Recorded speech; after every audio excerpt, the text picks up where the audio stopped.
your boy Duplex, the skinniest Arsenal fan anywhere around the world.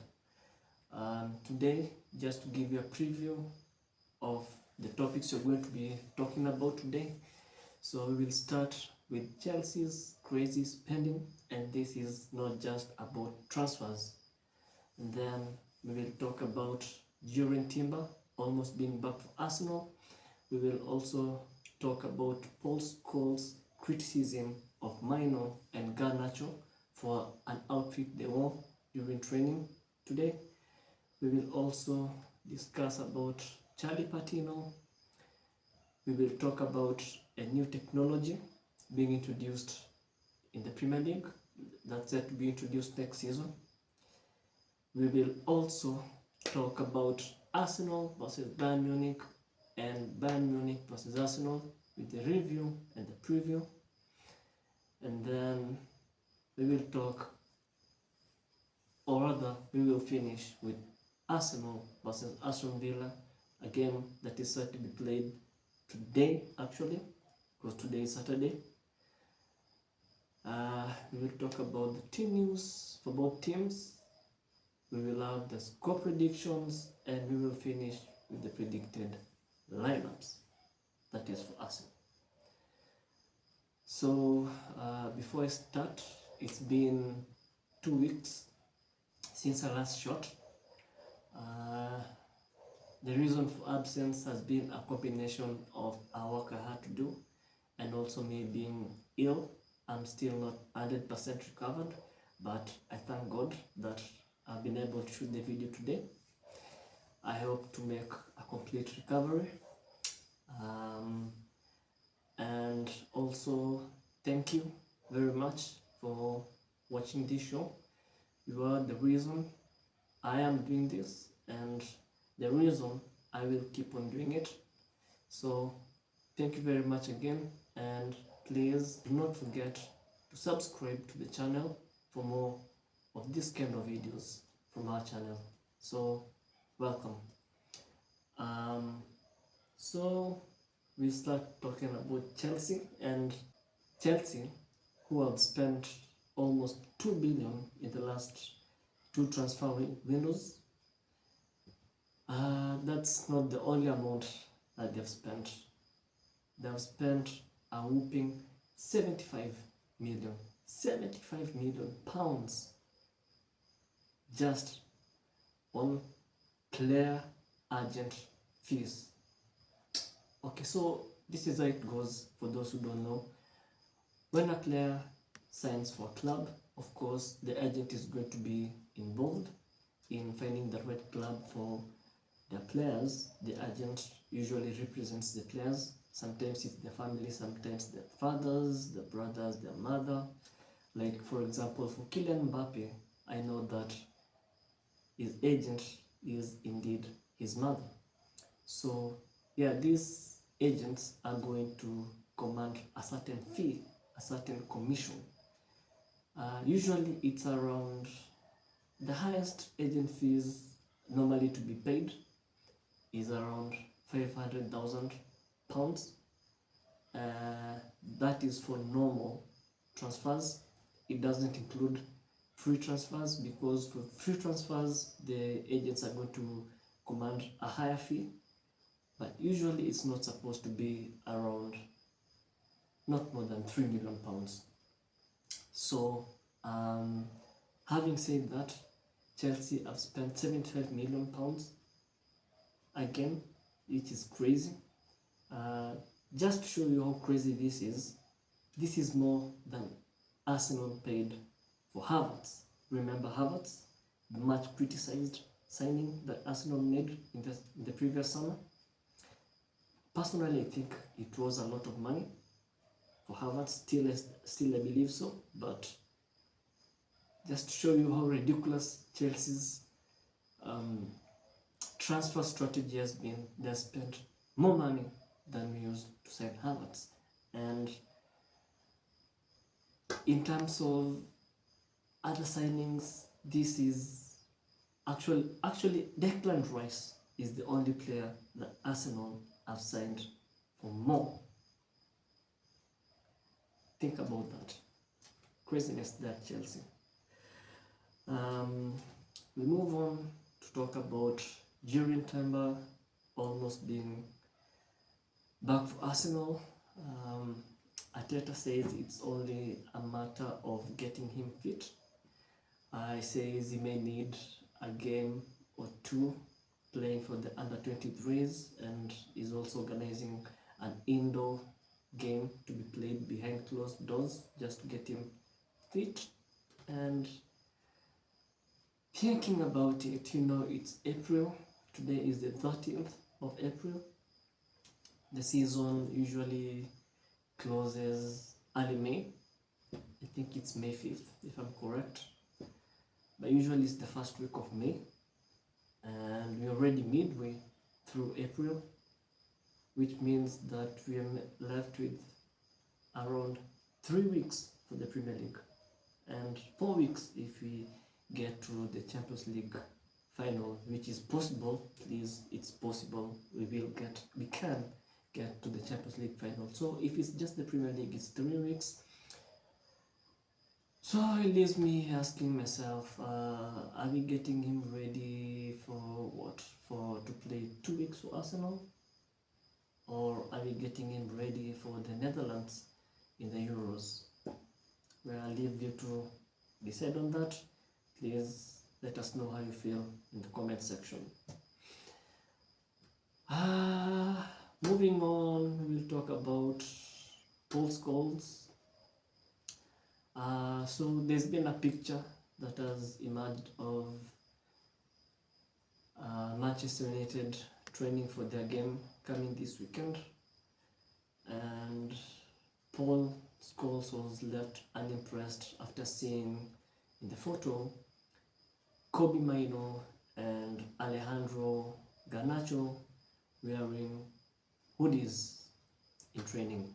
So first and foremost, I have to give it to Paul Scholes. For me, before KDB, he was hands up the best EPL midfielder I'd ever seen. So that's only based on videos. Manchester United fans, don't get too excited. That was only based on seeing him play on match days. If I'm to base this on videos that I've seen of Beckham, I would say probably Beckham could be ahead of him. But I started watching Arsenal from 2004, and that was just watching, not paying attention to detail. So I didn't watch much, if any, of Dennis Bergkamp, although I did watch Arsenal lift the invincible EPL trophy as a fan, but not really deep into football as I am right now. So having said that, before KDB, Paul Scholes was my all-time best midfielder, ahead of Lampard and Gerrard. So for him, he's entitled to have any opinion. But for me, my take is it's just a matter of old school versus the new generation. Maybe during his days, it wasn't normal to wear a hoodie to training. Just let me read for you a tweet that he posted. And he said this on Twitter, X, they call it nowadays. Don't mind hats and gloves, but no way can you train properly with your hood up. Standards begin on the training pitch. Bye. So just like he says there, I've played football, professional football, but still football, and it's impossible to play with the hoodie on, because once you start the running, the hoodie is gonna fall off anyway. So but he's entitled to have his own opinion. Mine, I don't have much of an issue with that. And what I have an issue with is Manchester United fans making crazy, ridiculous comparisons, saying that Mainoo is better than Saka was at 18 years of age. Well, for what? Because he's just had a good international friendly with Brazil, who doesn't have a good midfield anyway, and Belgium, based on 2 games. Let me just break it down for you, Manchester United fans.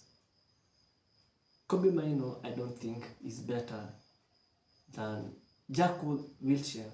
Jack Wilshere was at 17 years of age.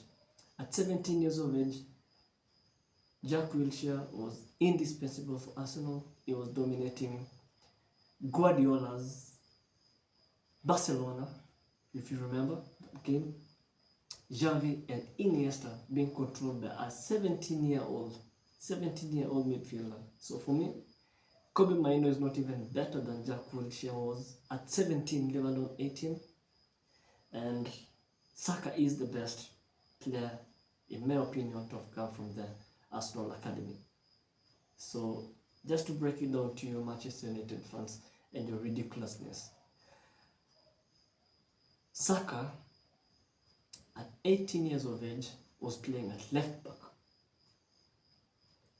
And while playing at left back, which is not his natural position, he still was able to score 4 goals from left back. He was able to have 12 assists in all competitions. The only players in the Premier League to have had more assists than Bukayo Saka was Kevin De Bruyne and Alexander Trent-Arnold. So, who's better? You tell me. Anyway, moving on. Charlie Patino is set to be sold in the summer. This is just rumors, nothing official.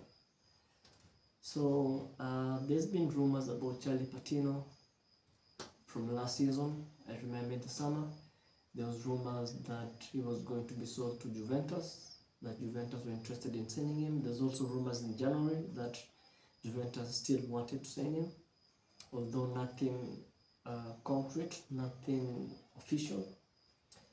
So, people who've been following Arsenal, Arsenal in the academy, they say that Charlie Patino was, or is, the best prospect to have come out from Arsenal, even better than Bukayo Saka. So, him being linked to the move away is a bit concerning to me, and it piles up more pressure on Arteta. Not pressure per se, but this unwanted record that Arteta has at Arsenal. In the 4 years that Arteta has been Arsenal head coach stroke manager, there's no players from the academy to have been promoted to the first team. Eddie Nketiah, I'm thinking about Eddie Nketiah. Well, it's only Eddie Nketiah, because Eddie Nketiah, it's Arteta who promoted him to be like fully first team. Yeah, and to me is not Arsenal standard. That's for me. Yeah, apart from Eddie, in 4 years there's nobody else. And Charlie Patino is, in my opinion, is capable of playing for Arsenal. Is capable of filling the Granit Xhaka shoes, and he has good technique. Can keep him with goals here and there. Not easy to get off the ball. So looking at that statistic, I think that's one aspect that Arteta is yet to be great at, promoting first team, academy players into the first team. Yeah, so that is that. We move on to a new technology that is set to be introduced in the Premier League next season.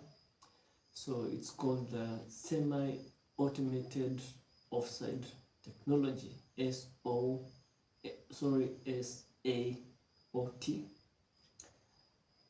This is, they're going to use AI, artificial intelligence, to, predict if a player is onside or not onside. And this is going to cut off the waiting time from VAR by 30 seconds. So just to let you know, it's not a matter of if, it's a matter of when, because it was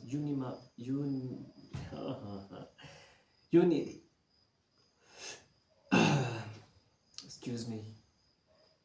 It was agreed upon by most Premier League teams, so unanimously. Yeah, so it's going to be rolled up in the next season, earliest September, latest by November. And this is the most important point, it's going to take decisions away from those idiots behind the screens, those match officials who make pathetic decisions almost every week. So for me, it's a welcome addition. I think we can do with more technology if used correctly, and by using technology correctly, as far as England is concerned, it's taking decisions away from the referees. So I think it's a welcome sign, and it's going to do away with more controversies. If you remember, the Luis Diaz goal disallowed at Tottenham. If you think the penalty, we'll talk about it. The obvious penalty that Saka was denied at Bayern Munich, for me it's a penalty 100%. We're going to discuss that now, because now we'll be talking about Bayern Munich and Arsenal. So the first leg, as you will know, was played on Tuesday, with both teams scoring 2-2. They had a draw. So just to give you a bit of the match statistics, so possession, Arsenal had 59 to Bayern's 41%. Shots, Arsenal had 13 total shots with 4 on target, and Bayern Munich had 8 shots, with both the shots being goals, 2 on target, that is. We completed 466 passes as opposed to Bayern Munich's 301, and an XG, we had an XG of 1.22, and Bayern had an XG of 2.08, meaning they were more clinical. So with that being said, it's unfortunate that Saka was denied a clear and obvious penalty. I've watched it, I've seen the replays, I think about 5 times, and each single time I think it's a penalty, because Saka is coming to the ball has been played, it's a loose ball, and Saka is chasing it.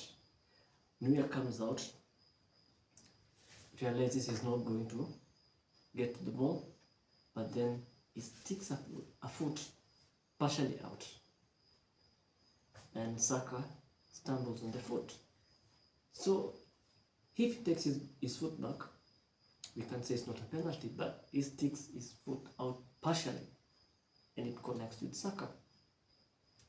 If that's not a penalty, well, I don't know what a penalty is. So with that being said, we still have a chance to revenge, I would say. So a lot of people see Bayern Munich as favorites going into the second leg. I think it will be a very difficult game. Of course, you would have known that the game, Bayern Munich were not allowed to have fans. Arsenal did not capitalize on that, and again, I'm seeing a lot of inexperience in that Arsenal team. Both goals that Bayern Munich scored were a mistake from Arsenal. The first one, I think the mistake is a combination of Raya and Kiwior, and also Gabriel, because David Raya comes out instead of giving Gabriel an outlet for a pass, and then Gabriel could have just kicked the ball out. He chooses to try and pass it to Kiwior. Kiwior doesn't open himself up to receive the pass. The pass is intercepted, and a few seconds later, Sad Dabri scores, and then he celebrates, man. I wasn't expecting that from him, but anyway, it's the Champions League. They've been having a poor season, so yeah, that's that. So understandably, there's more people on Bayern's camp, but I believe if we can be brave, cut out mistakes, and start Tomiyasu at left back, we are good enough to win the game. We are good enough to do that. So that being said, I cannot predict the game. It's too tough for me to predict. It can be a draw, it goes to extra time. I don't know. It's too difficult for me to predict that one. But I still have Arsenal going through. That's from my heart. So finally, we talk about Arsenal and Aston Villa, who play later today. We're going to preview the match. We'll start with the team news. For Arsenal, the only player to be confirmed absent is Jurien Timber. And as for Aston Villa, they have Matty Cash and Clement Lenglet coming back from short layoffs. Then you're going to have Douglas Luiz beginning a 2-game suspension for having accumulated a total of 10 yellow cards throughout this season. I don't know, the Premier League states that if a player gets gets 10 yellow cards before the 32nd game of the Premier League, then it's automatic. They get a 2-game suspension, which is the case with Douglas Luiz. It's going to be a very big miss for them. Then the other players to miss out for Aston Villa are Tyrone Mings, Jacob, Ramsey, Boubacar Kamara, and Emi Buendia, who are all long-term absentees. So as far as score predictions, I think Aston Villa, they play a more attacking football style. They are not a team who are going to go and sit back in a low block. They are going to try and attack Arsenal, and it's going to be an open game, but I think you're going to be too strong for them, although I see them scoring. So my prediction is Arsenal 3, Aston Villa 1. A win for Arsenal. Predicted lineups, formation is going to be the same, 4-3-3. We're going to have David Raya starting at the back, as he always does, no question about that. Left back, let me start with right back. Ben White, usual Ben White. At centre back, I'm starting to get concerned with the amount of minutes that Saliba and Gabriel have accumulated, more especially Saliba. Saliba's barely had a rest. So we're going for the championship, so Yeah, I'd go with Saliba, Gabriel, but if you're winning comfortably, then I look to maybe give Saliba a bit of a rest. So yeah, left back, this is interesting. It's interesting to see who starts. Kiwior started the Bayern Munich game in the league. Who did we play last in the league? We played Luton. Kiwior still started that game. Tomiyasu,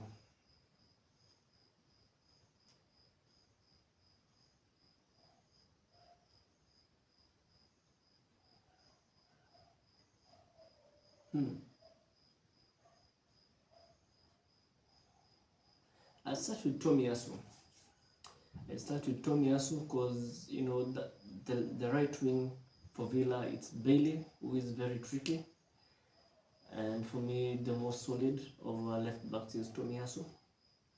So I'd go with Tomiyasu for this one. In the middle of the pack, I would go with Partey and Rice. We haven't really seen this partnership this season. I think it's a good partnership with Partey's ability to keep the ball, and is also very impressive line-breaking passes.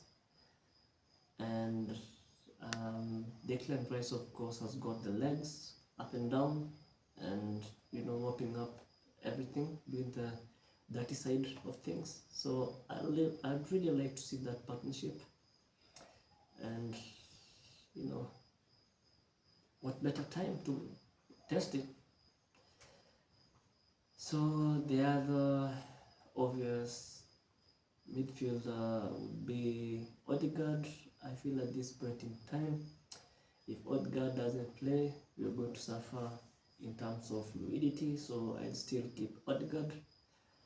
Then it's gonna be Saka. I'll go with Martinelli on the left, because yeah, I'd go with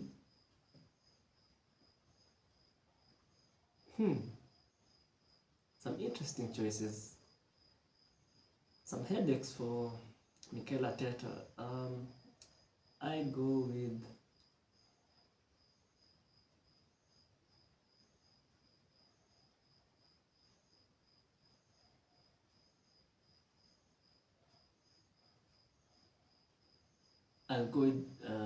Gabriel Jesus down the middle, with the hopes of starting Martinelli.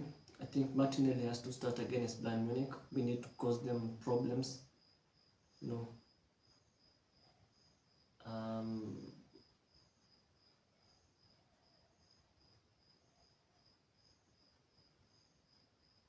I'll go with Martinelli for this one. Then up top, I'm gonna go with Havertz.